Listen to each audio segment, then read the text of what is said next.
Здравейте, аз съм Тео. Обичам книгите, обичам филмите и всичко, което ме вдъхновява по тази тема. Затова реших да го споделя и с вас, а защо не и да ви вдъхновя. Започвам с авторката Дебора Харкнес и поредицата Аз вещицата. Книга номер 1 Аз вещицата. Ако обичате истории, свързани с вампири, вещици, демони или призраци, то това е вашата книга. Действието се развива в Оксфорд в наши дни. Книга номер 1 ще ни срещне с Даяна Бишъп, която е историк, вещица, но която не владее своята магия. Тя не желае да се занимава с магия. Трябва нейните родители са починали и тя израсна в своята лиля Сара и нейната приятелка Ем, които също са вещици. Даяна иска да живее своят нормален живот. Тя работи като историк и проучва най-различни алхимични ръкописи. И така един ден в Бодлянската библиотека тя попада на един ръкопис, който всъщност се оказва книгата на живота, която крие всички тайни за бъдещето и миналото, за тези свръхестествени същества. В този момент, в който тя отваря книгата и привлича всички тези същества към нея, се появява и нашият втори главен герой, а именно вампирът на 1500 години Матю Дюклермон. Един много така очарователен вампир, висок. Какво се случва? Те се влюбват.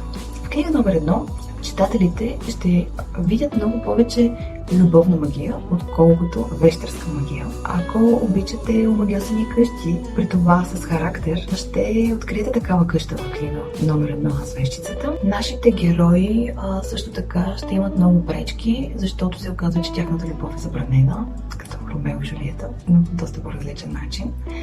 Ще има дори отвличане, спасяване и едно много интересно бягство.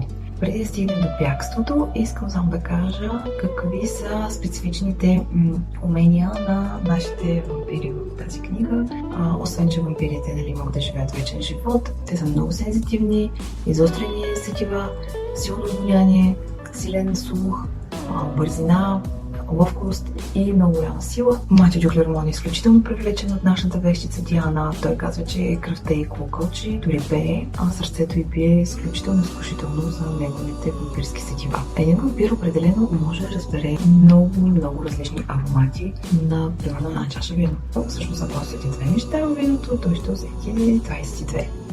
Вещицата Даяна Бишъп ухае, според Матю, на лайка, мед, много приятно и много успокояващо и той се чувства щастлив с нея. След като Даяна среща Матю Дюклермон, нейната магия започва да се събужда, да се пробужда. Тя преоткрива вещерският въздух, вещерската вода и вещерския огън. Остана само земята, която ще открие обаче от книга номер 2. Ще очаквах повече магия, очаквам повече динамика в писането, повече разкрити тайни, а на моменти имаше излишни детайли, ненужно размотаване на сюжета и такива неща. Но като цяло един нов и различен свят. Екранизацията A Discovery of Witches. Да. Once the world was full of wonders. It belongs to humans now. We have all but disappeared. Demons, vampires and witches. Много ми хареса екранизацията. Главните роли са Тереза Палмър в ролята на Диана Бишъп и Матю Гуд в ролята на Матю Дюклермон. Първоначално си признавам, бях много скептично настроена, не ми харесаха, казах си, не, това са моите герои, обаче в последствие, вау, те са страхотни, много са готини, влюбих се в тях. Ще видите много интересно отключване на магията при Даяна, която всъщност ще отведе нея и Матю към един нов свят, този миналото. Книга номер 2. Нощна сянка. В книга номер 2 се оказва, че с изключително малко практика Даяна е пътешественик във времето. Тя, заедно с Матю Дюклермон, решават да се скрият от всички, които ги преследват. Избират не кое да е време, а 16 век, град Лондон, по времето на Елизабетинската епоха, по време на управлението на Елизабет I, позната като Девствената кралица и наричана още Бес. Елизабет е управлявала цели 44 години и един от нейните девизи е "Виждам, но не казвам нищо". За мен беше много вълнуващо книга номер 2, защото пътуването във времето беше много интересно. Провокираме да се интересувам повече от историята, от всичко, което се е случило по това време. Нашите герои имат две основни задачи. Първата задача е Даяна да развие своите магически способности и задача номер 2 е да открият книгата на живота. Да, обаче се проявяват едни много по-различни предизвикателства пред Матио и Даяна. Матио се е познавал и е бил много добър приятел с Уилям Шекспир и Кристофър Марлоу, както и цялата трупа актьорска по това време. Процъфтява английския ренесансов театър и литературата с творбите на Уилям Шекспир, Кристофър Марлоу. Книга номер 2, това, което мен най-много ме трогна, и е именно пътуването във времето дава възможност на нашите герои да се срещнат с свои близки родини, които вече не са сред живите, а по-конкретно бащите на Матио и Даяна. Прекрасен образ на Филип, бащата на Матио. Един човек с изключително силен характер, много умен, стратег. Представете си какво е да си загубил някой и да ти се даде втори шанс, да застанеш пред него и да знаеш каква съдба го очаква и да можеш да му кажеш всичко, което си искал да му кажеш през времето, в което вече си го загубил. Беше много интересно. Начинът, по който се появява и бащата на Даяна също е изключително интересен. Няма да ви разкривам, защото ще разбавя просто магията на четенето. Но беше много докосващ момент. Да, в книга номер 2 имаше повече магия, повече бещерски неща, така да се каже, и повече вампирски тайни. Че в Нощна сянка пътуването във времето си има своя цена.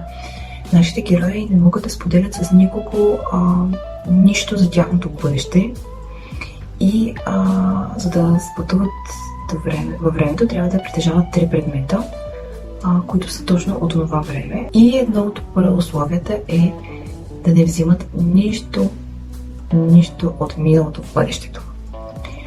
Другото, което е, че всяко едно тяхно действие неминуемо променя по един или друг начин бъдещето.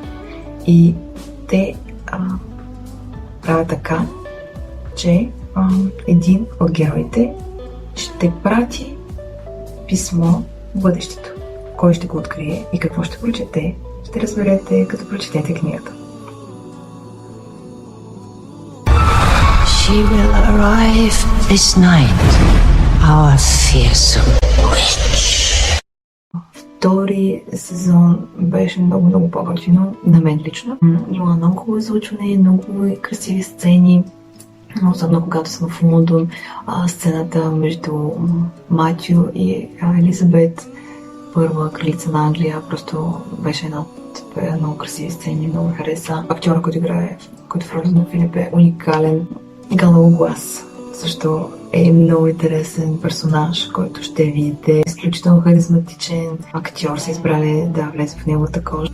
Струва си гледането, музиката е добра. Един много интересен и готин свят, в който ни пренасят актьорите, режисьорите и всички, които са там работят за кадър. И най-вече, разбира се, авторката Дебора Харкнес, на която дължим всичките тези магични неща, които създава и продължава да създава.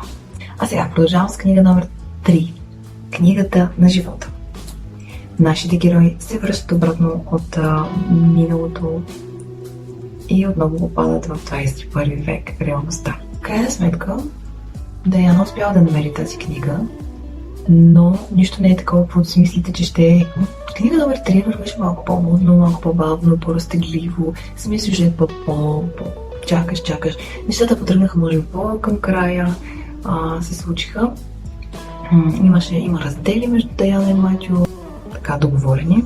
Има повече екшън, има повече кръвожадност. Силата на семейството определено доминира в книга номер 3. Поредицата е интересна, вълнуваща е. Определено след като затворих страницата си казах, тези ще ми липсват. В момента чета книга номер 4, преобразени от времето. Книга номер 4 ще направя отделно ревю за нея. Януари 2022 година сме в очакване на сезон номер 3. Murdered Emily Mather. You killed a woman that was like a mother to my wife. I will make Knox pay for all of it. Ами, мили приятели, това е от мен. Надявам се да ви е било интересно, че съм успяла по един или друг начин да ви вдъхновя и да ви накарам да се потопите в този свят в Witches. Чао от мен! До нови срещи и търсете вдъхновения, защото и аз го правя.